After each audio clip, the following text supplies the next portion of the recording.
ನಾಡಿನಲ್ಲೆಡೆ ಇವತ್ತು ಶ್ರಾವಣ ಶನಿವಾರದ ಮೊದಲನೇ ಶನಿವಾರದ ಸಂಭ್ರಮ.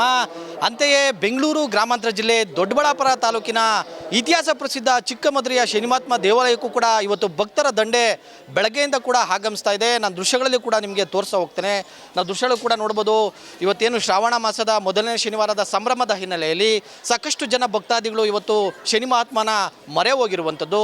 ಬೆಳಗ್ಗೆಯಿಂದನೂ ಕೂಡ ಬೆಂಗಳೂರು ಗ್ರಾಮಾಂತರ, ಚಿಕ್ಕಬಳ್ಳಾಪುರ, ಕೋಲಾರ ಆಗಿರ್ಬೋದು, ಬೆಂಗಳೂರು ನಗರ ಆಗಿರ್ಬೋದು, ಬೇರೆ ಬೇರೆ ಭಾಗಗಳಿಂದ ಕೂಡ ಭಕ್ತಾದಿಗಳ ದಂಡೆ ಈಗ ಕ್ಷೇತ್ರಕ್ಕೆ ಹರಿದು ಬರ್ತಾ ಇದೆ. ಜೊತೆಗೆ ಏನು ಇವತ್ತು ಶ್ರಾವಣ ಮಾಸದ ಮೊದಲನೇ ಶನಿವಾರ ಅಂದರೆ ಶನಿವಾರದೊಂದು ಇವತ್ತು ದರ್ಶನವನ್ನು ಮಾಡಿದರೆ ತಮ್ಮ ಇಷ್ಟಾರ್ಥ ಸಿದ್ಧಿಗಳ ಜೊತೆಗೆ ಸಕಲವೂ ಸೌಭಾಗ್ಯವೂ ಸಿಗುತ್ತೆ ಅಂತಕ್ಕಂಥ ನಂಬಿಕೆ ಭಕ್ತರದ್ದು. ಹೀಗಾಗಿ ಸಾಕಷ್ಟು ಜನ ಭಕ್ತಾದಿಗಳು, ಸಾವಿರಾರು ಜನ ಭಕ್ತಾದಿಗಳು ಈಗಾಗಲೇ ಬೆಳಗ್ಗೆಯಿಂದ ಆ ಕ್ಷೇತ್ರಕ್ಕೆ ಆಗಮಿಸ್ತಾ ಇದ್ದಾರೆ. ಇನ್ನು ನಾವು ನೋಡ್ಬೋದು ಈಗಾಗಲೇ ಇವತ್ತು ಮೊದಲನೇ ಶನಿವಾರದ ಹಿನ್ನೆಲೆಯಲ್ಲಿ ದೇವಾಲಯದ ಆವರಣವನ್ನು ಕೂಡ ವಿಶೇಷವಾಗಿ ಅಲಂಕಾರವನ್ನು ಕೂಡ ಮಾಡಲಾಗಿದೆ.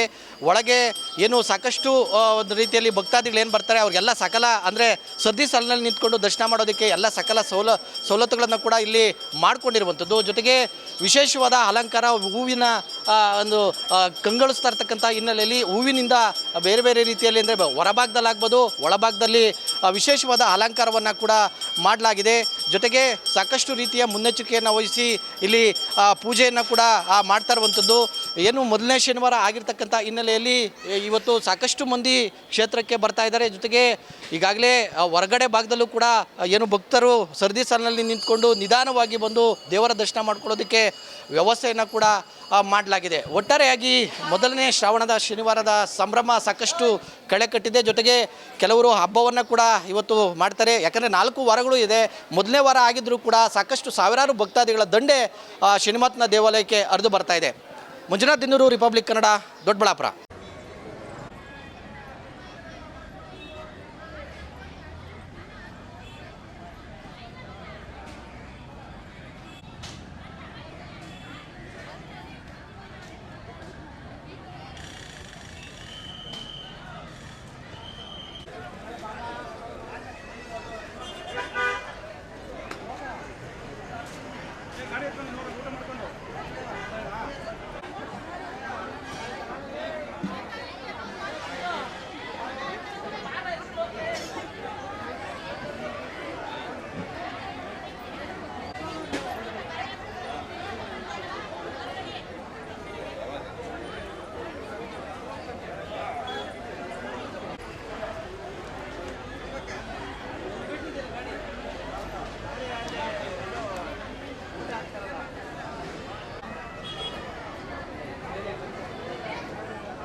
ಅಲ್ಲಿ ಬಂದು ಯಾವ ತಳಗಾತ್ರ ಅದಕ್ಕೆ ನಾವು ಈ ಕಡೆ ಬಂದಿದ್ದೀವಿ ಅಂದರೆ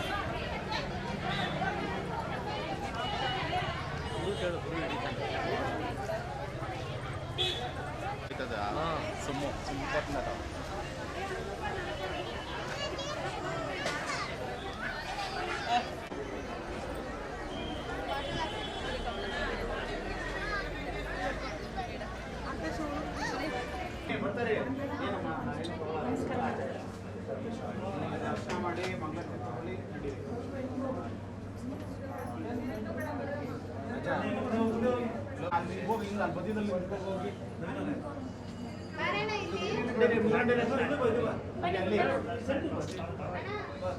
ಸೆಂಟ್ರ್ ಬಾ ಬಂದು ಮಧ್ಯದಲ್ಲಿ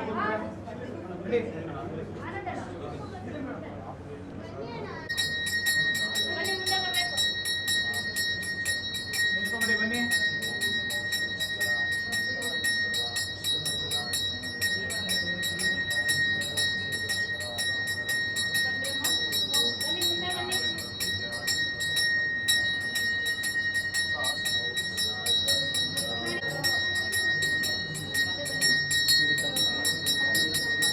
ಬನ್ನಿ ಬನ್ನಿ ಮುಂದೆ ಬನ್ನಿ.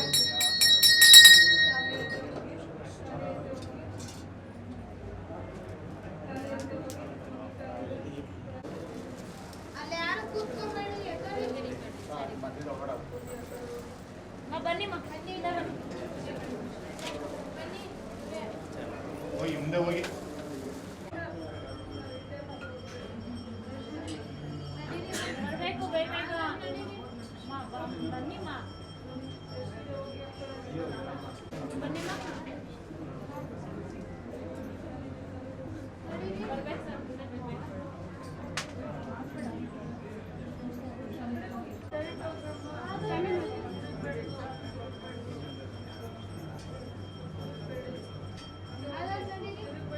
ಆಯ್ತು ನಿಮ್ಮದು ಆ ಶಾರದಾ ಮೇಡಮ್ ಇಲ್ಲಿ ಒಬ್ಬೊಬ್ಬರೇ ಕಳ್ಸೋಕೆ ಸಿಂಗಲ್ ಕೀಪ್ ಮಾಡೋಕ್ಕೆ ಇನ್ನೂ ಊಟ ಹಾಕ್ತಾರೆ.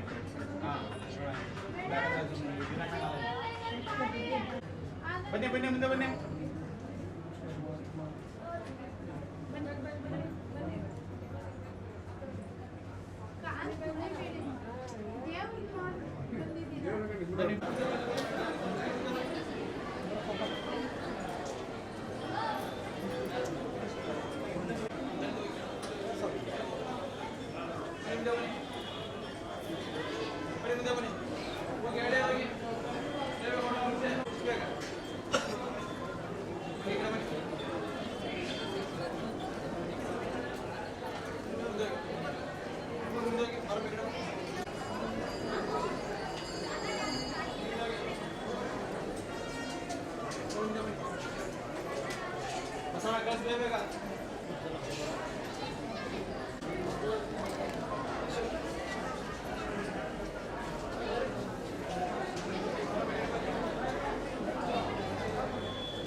ಏನಪ್ಪ ನವೀನ್, ಹೇಗಿದ್ದೀರಿ?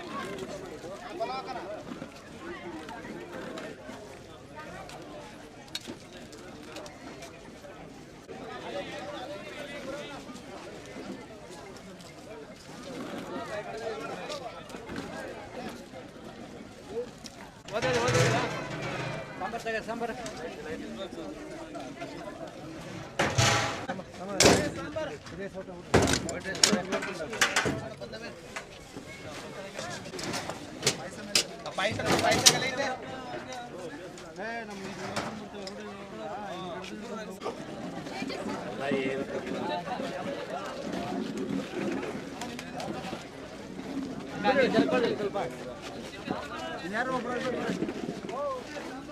ಮಂಜು ಯಾಕ್ರೋ ಇಬ್ರು ಹತ್ತತ್ತು ಬರ್ತಾ ಇದ್ದೀರಾ? ಬರೋ ಆಯ್ತಾ?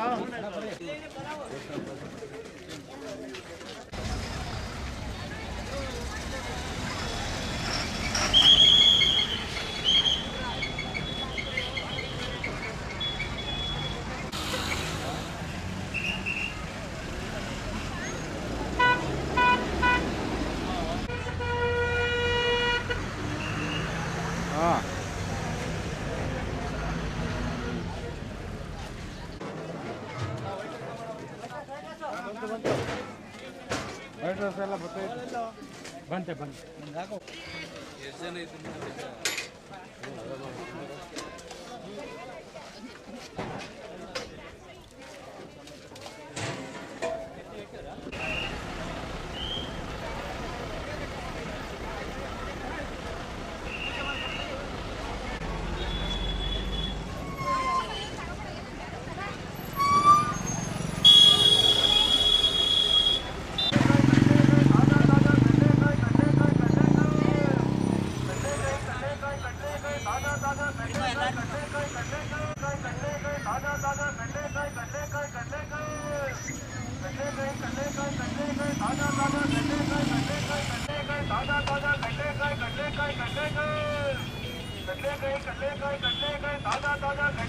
ಸರ್, ಏನು ನಮ್ಮ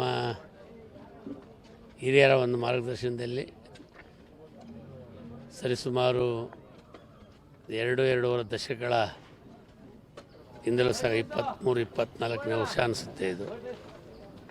ಆ ನಮ್ಮ ಹಿರಿಯರ ಮಾರ್ಗದರ್ಶನದಲ್ಲಿ ಏನು ಅನ್ನದಾಸೋಹದ ಕಾರ್ಯಕ್ರಮವನ್ನು ಶ್ರೀ ಮಹಾತ್ಮ ದೇವಸ್ಥಾನ ಚಿಕ್ಕಮದುರೆ ಅಲ್ಲಿ ಪ್ರಾರಂಭ ಮಾಡಿ ಇವತ್ತಿಗೆ ನಮಗೆ 24-25ನೇ ವರ್ಷ ನಡೀತಾ ಇದೆ.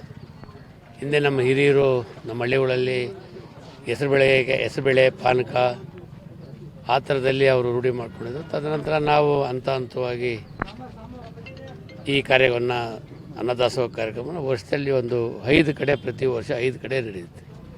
ಮೊದಲನೇದು ನಮ್ಮ ಆಂಜನೇಯ ಸ್ವಾಮಿ ಭೇಟಿ ಜಾತ್ರೆ ಮಹೋತ್ಸವ ಅಪ್ಗಾರನಹಳ್ಳಿ, 2ನೇದು ಮಧುರೆ ಶ್ರೀನಿವಾತ್ಮ ಸ್ವಾಮಿ ದೇವಸ್ಥಾನ, 3ನೇ ಶ್ರೀ ಉರುಟಿ ವೀರಭದ್ರ ಸ್ವಾಮಿ ದೇವಸ್ಥಾನ ಅಂತ ನಾವು ಮತ್ತು ನಮ್ಮ ಹುಡುಗರು ಸೇರಿ ಅಲ್ಲೊಂದು ನಿರಂತರವಾಗಿ ದಾಸೋಹವನ್ನು ಮಾಡ್ತೀವಿ. ತದನಂತರ ಘಾಟಿ ಸುಬ್ರಹ್ಮಣ್ಯದಲ್ಲಿ ಸಹ ಒಂದಿನ ನಮ್ಮ ಕುಟುಂಬದಿಂದ ಒಂದು ಸೇವಾರ್ಥ. 5ನೇದು ಏನು ನಮ್ಮ ಶ್ರೀ ವೆಂಕಟರಮಣ ಸ್ವಾಮಿ ಜಾತ್ರಾ ಮಹೋತ್ಸವ ದೊಡ್ಡಬಳ್ಳಾಪುರ ನಗರದಲ್ಲಿ ಲಾಡು ವಿತರಣಾ ಕಾರ್ಯಕ್ರಮ. ಇದು ಸಣ್ಣ ಅಳಿಲು ಸೇವೆ. ಇದು ನಮ್ಮ ಹಿರಿಯರ ಮಾರ್ಗದರ್ಶನದಲ್ಲಿ ಮಾಡ್ಕೊಂಬರ್ತಾಯಿದ್ದೀವಿ.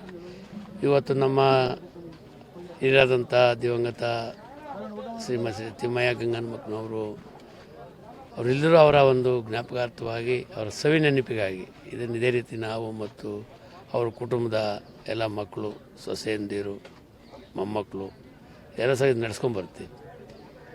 ಯಾವುದೇ ನಾವು ಆ ಭಗವಂತನ ಒಂದು ಕೃಪೆ, ಭಗವಂತನ ಆಶೀರ್ವಾದ ಇದ್ದಾಗ ನಾವು ಯಾವುದಾದ್ರೂ ಒಂದು ರೂಪದಲ್ಲಿ ಅಳಿಲು ಸೇವೆಯನ್ನು ಮಾಡಬೇಕು ಅನ್ನೋ ನಮ್ಮ ಹಿರಿಯರು ಕೆಲವು ಕಥೆಗಳಲ್ಲಿ, ಕವನಗಳಲ್ಲಿ ಕೆಲವು ನಾವೆಲ್ಲ ತಿಳ್ಕೊಂಡಿದ್ವಿ. ಆ ನಿಟ್ಟಿನಲ್ಲಿ ನಮಗೆ ಆ ಭಗವಂತ ಶಕ್ತಿ ಕೊಟ್ಟಿರೋದ್ರಿಂದ ಅವನ ಒಂದು ಆಶೀರ್ವಾದ ಆರೈಕೆಯಿಂದ ಈ ಒಂದು ಅನ್ನದಾಸೋಹ ಕಾರ್ಯಕ್ರಮವನ್ನು ಇದನ್ನು ಮಾಡ್ಕೊಂಡು ಹೋಗ್ತಾ ಇದ್ದೀವಿ. ಸರಿ, ಮಾಮೂಲಿ ಅನ್ನದಾಸೋಹ ಅಂದರೆ ಏನು, ಖೀರು ಇರುತ್ತೆ, ಬೂಂದಿ ಇರುತ್ತೆ, ಪಲಾವ್ ಇರುತ್ತೆ, ವೈಟ್ ರೈಸು, ಸಾಂಬಾರು ಇರುತ್ತೆ, ಮಜ್ಜಿಗೆ ಇರುತ್ತೆ, ಹೆಸರುಬೇಳೆ ಇರುತ್ತೆ, ಪಲ್ಯ ಇರುತ್ತೆ, ಉಪ್ಪಿನಕಾಯಿ ಇರುತ್ತೆ, ಹಪ್ಪಳ ಇರುತ್ತೆ. ಆ ರೀತಿಯಲ್ಲಿ ನಮ್ಮ ಕೈಲಾದ ಆಗ್ಬೋದು, ಒಂದು 5,000 5,500 6,000 ಜನ ಆಗ್ತದೆ. ಪ್ರತಿ ಮೊದಲನೇ ಶ್ರಾವಣ ಶನಿವಾರ ಅದನ್ನು ನಾವು ಮಾಡ್ಕೊಂಡು ಬರ್ತಾ ಇದ್ದೀವಿ. ನಮಗೆ ಸಂತೋಷ ಇದೆ, ತೃಪ್ತಿ ಇದೆ. ಈಗ ಯಾರಿಗೆ ಏನಂದ್ರೂ ನಾವು ತೃಪ್ತಿಪಡಿಸೋಕ್ಕಾಗೋದಿಲ್ಲ. ಯಾವ ಇಲಾಖೆಗಳಿರ್ಬೋದು, ಯಾವುದೇ ಕ್ಷೇತ್ರಗಳಲ್ಲಿರ್ಬೋದು ನಾವು ಯಾವುದೂ ತೃಪ್ತಿಪಡಿಸ್ಲಿಕ್ಕಾಗಲ್ಲ. ಇದೊಂದು ತೃಪ್ತಿಪಡಿಸೋಂಥ ಕೆಲಸ. ಅದು ಸನ್ನಿಧಾನದಲ್ಲಿ ವಿಶೇಷವಾಗಿ ಶ್ರೀ ಶನಿ ಮಹಾತ್ಮ ದೇವಸ್ಥಾನದ ಸನ್ನಿಧಾನದಲ್ಲಿ ಮಾಡ್ತಾ ಇರೋದು ಭಾಳ ನಮಗೂ ಸಂತೋಷ ಬಂದಿದೆ. ನಮ್ಮ ಕುಟುಂಬಕ್ಕೆ ಭಗವಂತನ ಆಶೀರ್ವಾದ, ಅವನ ಆರೈಕೆ ಆಶೀರ್ವಾದ ಇಲ್ಲಿಂದ ಸದಾ ನಮ್ಮ ಕುಟುಂಬದಿಂದ ಇದು ನಾವು ನಡ್ಸ್ಕೊಂಡು ಹೋಗ್ಬೇಕು ಅಂತೇಳಿ ನಮ್ಮ ಮಕ್ಕಳಿಗೂ ಅದನ್ನೇ ಹೇಳ್ಕೊಡ್ತಾ ಇದ್ದೀವಿ. ಆ ದಾರಿನಲ್ಲಿ ಹೋಗಿ ಅಂತಂತೇಳಿ ಅದನ್ನು ಮಾಡ್ಕೊಂಡು ಹೋಗ್ತಾ ಇದ್ದೀವಿ.